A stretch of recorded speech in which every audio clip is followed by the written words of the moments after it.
Good morning. This is our daily tarot. I'm going to be reading with the printed version of my deck today. I also just want to let people know I do offer 1-hour readings for those people who are interested in them.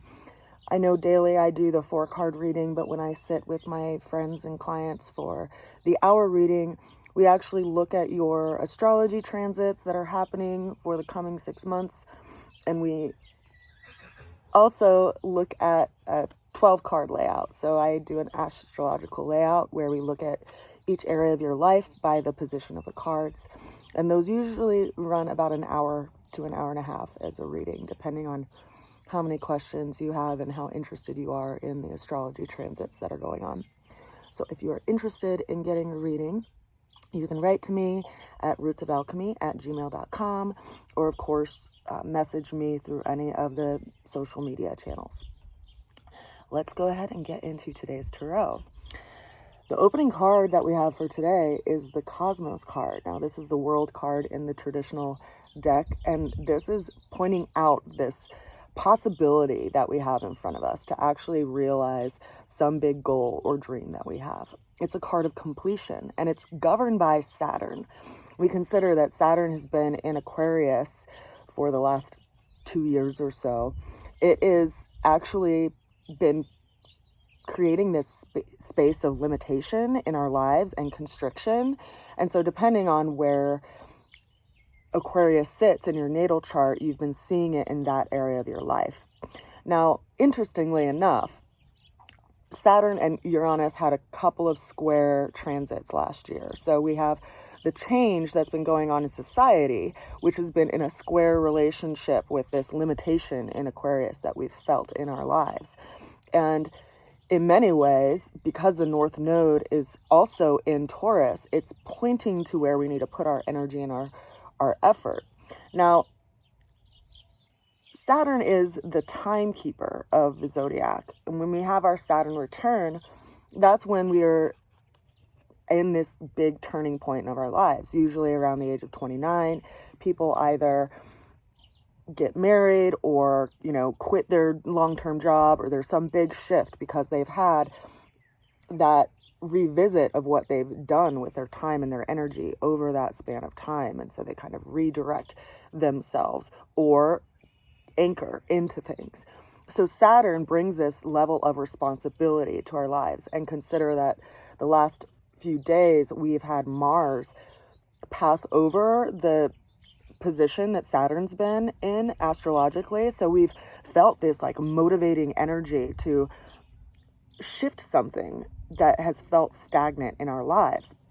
So I say this to encourage people, because whereas we've felt this space of limitation, and sometimes that can get us into a limiting mindset, hence the challenge of today, it's important to have some perspective and also to realize that sometimes things don't work out because they're really helping us to steer our ship in the direction that we're trying to go. Now, the challenge that we had today, or have today, which I just kind of foreshadowed a little bit, is this 9 of Swords energy. So it's bringing up how we spend our time in our mind and what we think about, and how limiting what we think about can be when it comes to realizing this goal and showing up in the way that we are really inspired to in this life.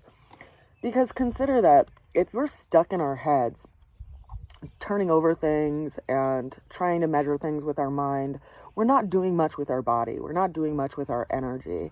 And this person is, they look like they're quite sleepless, right? They're up at night. They have this battle going on in their psyche, and there's this full moon kind of revealing it all. And we just went through a full moon, of course. So what did you see in your own routine and your own habits that are actually getting in the way of you realizing this goal? And I ask that because we put so much value in what we think about, and we forget that the mind is actually governed by the element of the wind. So it can shift depending on what comes in throughout the day. And depending on what conversations come in throughout the day. And yet we've put so much weight on what goes on in the mind, and it can actually be quite imprisoning. So our challenge today is looking at that and working with that and acknowledging that so that we can actually be grounded again, because our way through the challenge is the King of Pentacles. So the King of Pentacles is a Taurus ruled card. And again, we have had Uranus in Taurus for the last few years, creating all of this change in areas of stability in our lives.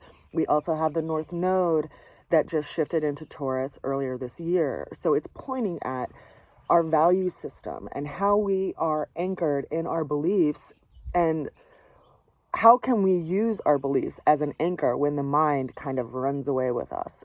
And also, what other tools do we have? Now, the Taurus sign and in the zodiac system is an earth governed sign. It's also considered a passive sign. So it's not passive as if like, you know, you're going to lay down and everyone's going to just run all over you, but it's passive in reflection to the active energy. So it gives this space of resistance. That's why Taurus as a sign is typically associated with stubbornness. And so where can we get anchored in our own belief system that will help us navigate all of the wind that we keep stirring up in our minds? That, I think, is something that we can work with today. And also, how do you nurture the body and take care of the body? Because when we are present with our bodies, it can be settling for the mind. Our overall outcome that we have for today is the Two of Pentacles. This is someone who's finding balance in the midst of chaos and has a energetic of peacefulness and harmony despite everything that's going on behind them, right? So we're walking through our day and there are wells of emotion in our being that may swell, you know, throughout the day.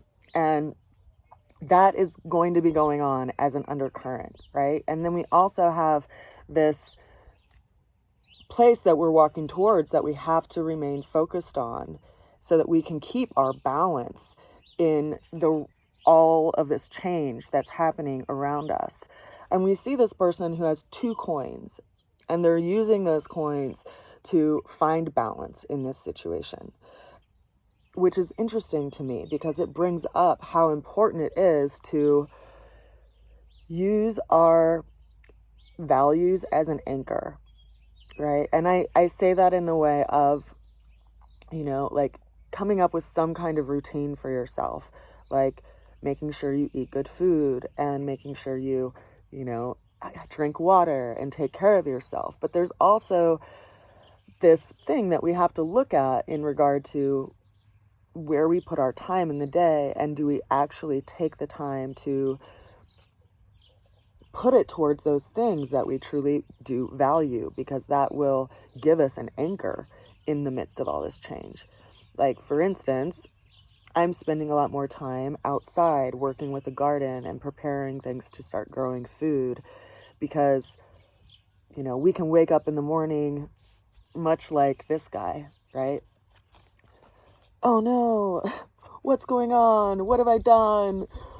What's happening in the world around me? And we can get lost in it. But what do we put in our hands each and every day that can anchor us in this experience? What can bring us into the present moment and be aware of the seasons of change? Because when we acknowledge the seasons of change that happen in the world, we can also acknowledge that there's something within season that is happening in our own lives. And perhaps that can give us some freedom from this space that the mind likes to take us into. I hope you all have a beautiful day, and I look forward to hearing about all of your projects and the things that you are materializing this year. I'll see you again soon. Bye for now.